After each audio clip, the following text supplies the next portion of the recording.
محترمو کتونکو محمد علي جوهر ستاسو په درانه خدمت کې حاضر دی او دې وخت کې موږ شردرې پرې خوړ کې موجود یو. دلته کې یقینا تاسو ګورئ ګڼ شمېر ماشومان هم راغلي دي، هغوی چکر لپاره راغلي دي. شاته موږ خان استاد هم موږ سره موجود دی او دې چې دی نو هم دلته کې راغلي دي موږ سره او دا چکر موږ لرو. اوس په وادي غر باندې موږ وګوره او دا به جانې ته ولو چې هغه ډېر یو پرفضا مقام دی چې ورته سیر سپاټي ځای وي. هغې ته به موږ ځو، هلته به تاسو بیا خبرې کوي د هغې په تاریخ باندې، د هغې په لوکیشن باندې.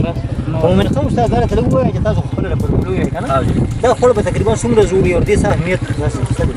خوړ خو ډېر لکه د پخوا نه خوړ دی که نه، د کله نه چې مثال داسې به ووایو چې کله نه دنیا باندې شوې ده او خوړونه او نیرونه په وجود کې راغلي دي.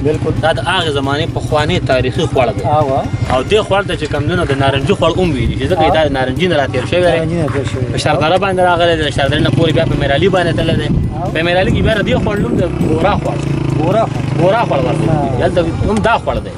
بیا زموږ په کلي باندې تېره شوی دی، هغې زموږ جانو کنده وایي، د جانو په کنده تا تېره شوی د دې خوړ هلته بیا نوم بدل شي جانو کنده لکه خپل خپل ځای کې بیا هغه نوم دغه شانتې هغه چې بیا زموږ کلي ته راغلی بیا د پرملو خوړ دی. دا پرملونه بیا شوي ده تللی دی، شوي ده بیا چې کوم نوي کلي ته غورځېدلی دی او د نوي کلي نه پس د نوي کلي خوړ ته لکه دا میلاو دی. بلکل هغې ته میلاو شوی دی. او دې ځای کې دا چې موږ ګورو که نه نو دا خو ډېره تاریخي علاقه ده او بل د کروندې علاقه ده. خو دلته کې اوس لکه داسې مین پول دلته کې نشته چې دې باندې اوس لکه ځینو خلک په اوبو کې روانې دي. بس د شردرې د ټول نه غټه مسله چې کوم ده که نه نه ممبران خو پکې کومه چې هغه بیډ الکشن کې وشي که نه نو شردرې ځان لپاره دا ځان له ویلېج کونسل دی او د دې یونین کونسل پرملو ده، د دې خپل ممبران بیا بلکل باقاعده شته.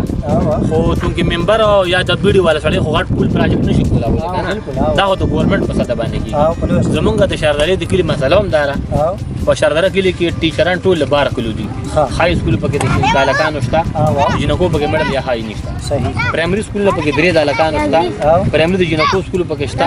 دا ټول ټیچران د بار نه راځي او په جیمې کې او خاص کر د شکال په موسمونو کې اوس پرې تېرو بارانو کې موږ دا مسله وه چې موږ به کله خپل ګاډي راوستل موټر سایکل یا موټرې موږ په دغه ځای کې ودرولو او که نه دې مخ باندې ځای نشته چې کم خلک آباد دی په دې مخ باندې د کلي راودرې هغوی ته خپل کلي ته تلو کې چې کوم غټ تکلیف نو که دا چېرې باران نه وشي لکه شکال موسم کې خو دا بیا مکمل بند دی. دا مکمل بند دي تر دې پورې وي دي کې بیا ماشومان خو په ګاډو نه نشي او موټر سایکل په ګاډو سوال نه پیدا کېږي. بس تکلیف بیا خو بیا خو ګرانه باندې نو قدرمنو تاسو د شردرې د خوړ هم وکتو، تاسو چې دی نو دغه شاته چې کوم غر دی شردرې هغه هم تاسو وکتو.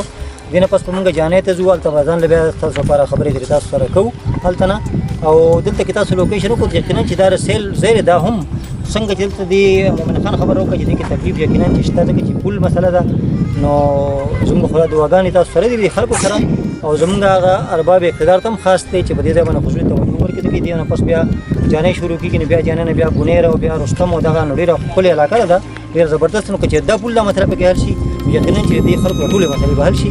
ستاسو ډېره زیاته مننه او شکریه.